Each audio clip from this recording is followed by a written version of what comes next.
డబ్బు, అనారోగ్యం, ఉద్యోగం, వ్యాపారం, అప్పులతో బాధపడుతున్నారా? మీకోసమే మేనిఫెస్టింగ్ మిరాకిల్స్ 11 days ప్రోగ్రామ్. నమస్తే, welcome back to Suman TV. నేను మీ సంజయ్. ఈరోజు మనతో పాటు ఉన్నారు AMFI register mutual fund distributor P S Chandrashekhar గారు. ఆయనతో మాట్లాడి కొన్ని విషయాలు తెలుసుకుందాం. నమస్కారం సార్. నమస్తే సంజయ్ గారు. సార్, ఇప్పుడు యుఎస్ రీసెంట్గానే సెప్టెంబర్ 8ని ఫెడ్ ఇంట్రెస్ట్ రేట్స్ని అనౌన్స్ చేయడం జరిగింది. ఇప్పుడు యుఎస్ ఫెడ్ ఇంట్రెస్ట్ రేట్స్ని 50 basis points వరకు కట్ చేయడం జరిగింది. దీని ప్రభావం ఇండియన్ మార్కెట్స్పై ఏ రకంగా ఉండబోతుంది? మ్యూచువల్ ఫండ్ ఇన్వెస్టర్స్ ఇప్పుడు ఏ రకంగా వర్క్ చేస్తే మంచిది? అగ్రెసివ్గా ఉండాలంటారా, కన్జర్వేటివ్గా ఉండాలంటారా? సంజయ్ గారు, ఈ ఫెడ్ అనౌన్స్ చేసిన 50 basis points చూసుకుంటే ఇప్పుడు 50 basis points కట్ చేశారండి. ఈ 50 basis points అనేది 2 times ఇంతవరకు కట్ చేశారండి ముందు. అదేంటంటే ఒకసారి ఏమో 2001లో ఒకసారి, 2007లో ఒకసారి అండి. ఈ 50 basis points కట్ చేసేటప్పుడు 2001లో ఆల్మోస్ట్ 31% మార్కెట్ క్రాష్ అయింది. S&P 500 ఓకే, S&P 500 31% క్రాష్ అయింది. అలాగే 2007లో ఇదే 50 basis points తగ్గించినప్పుడు S&P 500 26% క్రాష్ అయింది. అప్పుడు కూడా మార్కెట్ బాగా పడడం జరిగింది. ఓకే, సో ఇప్పుడు తర్వాత ఇదే ఫెడ్ ఫ్యూచర్లో ఈ ఇయర్లో అరౌండ్ ఒక 2 times మళ్ళా ఒక 25 basis points కట్ చేసే ఆలోచనలో కనబడుతున్నారండి. ఓకే, సో అది ముందు డిసిషన్స్ తీసుకుంటారండి. ఆ తీసుకునే ఎఫెక్టు మన మార్కెట్స్ ఎలా పడుతుంది, ఇన్వెస్టర్స్ ఎక్కడ ఇన్వెస్ట్ చేయాలి ఏంటనేది ఇప్పుడు మనం మాట్లాడుకుందాం అండి. ఇప్పుడు FII ఫ్లోస్ చూసుకుందామండి, ఆగస్ట్లోని సెప్టెంబర్లోని. FII ఫ్లోస్ ఎలా ఉన్నాయి సార్ ఇప్పుడు మన ఇండియా వైజ్ కానీ ఫారెన్ వైడ్ కానీ? ఇప్పుడు సంజయ్ గారు, FII ఇన్ఫ్లోస్ చూసుకుంటే ఆగస్ట్ మంత్లో బ్రాజిల్కి ఎక్కువ ఉందండి, $1,703 million. బ్రాజిల్కి ఫారిన్ ఇన్వెస్టర్స్ అక్కడ ఇన్వెస్ట్ చేసే అమౌంట్. సో $1,703 million ఫ్లో ఆగస్ట్లో ఉన్నదండి.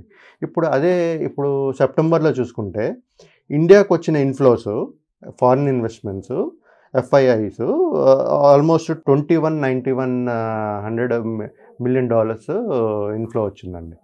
అంటే ఎక్కువ ఇన్ఫ్లోస్ ఇండియాకి వచ్చింది సెప్టెంబర్. ఓకేనండి, సో ఈ ఇన్ఫ్లోస్ చూసుకొని ప్లస్ ఈ 50 basis points fed rate cut చూసుకుంటే ప్రజెంట్ ఎగ్జిస్టింగ్ ఇన్వెస్టింగ్ చేసేటప్పుడు కొంచెం కాషియస్గా ఉండాలండి. కొంచెం ఆచితూచి స్టెప్స్ తీసుకోవాలి, ఇన్వెస్ట్ చేయాలి. ఎవరైనా ఎక్స్పర్ట్స్ ఉంటే వాళ్ళతో కన్సల్ట్ చేసినప్పుడు ఇప్పుడు జనరల్గా ఏమంటున్నారంటే సార్, మార్కెట్లో మ్యూచువల్ ఫండ్స్లో ఇన్వెస్ట్ చేసేటప్పుడు మార్కెట్ కొంచెం బాగా వాలటైల్గా ఉంటుంది, కాషియస్గా ఉండాలి. సో ఫ్యూచర్ లాస్ట్ టైం చెప్పాను కదా సార్, నేను మీకు ఒక 50 basis points పెంచినప్పుడు మార్కెట్ S&P 500 క్రాష్ అయింది.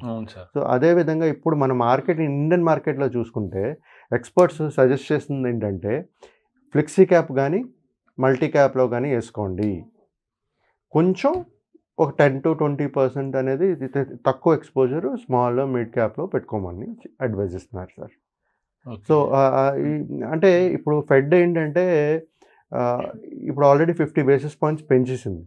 ఓకే, సో ఇప్పుడు ఇదే ఫెడ్ కట్ చేసిన వల్ల మిగతా కంట్రీస్ కూడా వాళ్ళ రేట్ కట్ చేస్తాయండి. సో దీన్ని బట్టి ఏమవుతుందంటే ఆ ఇన్ఫ్లోస్ మనకు వస్తుందా లేదా.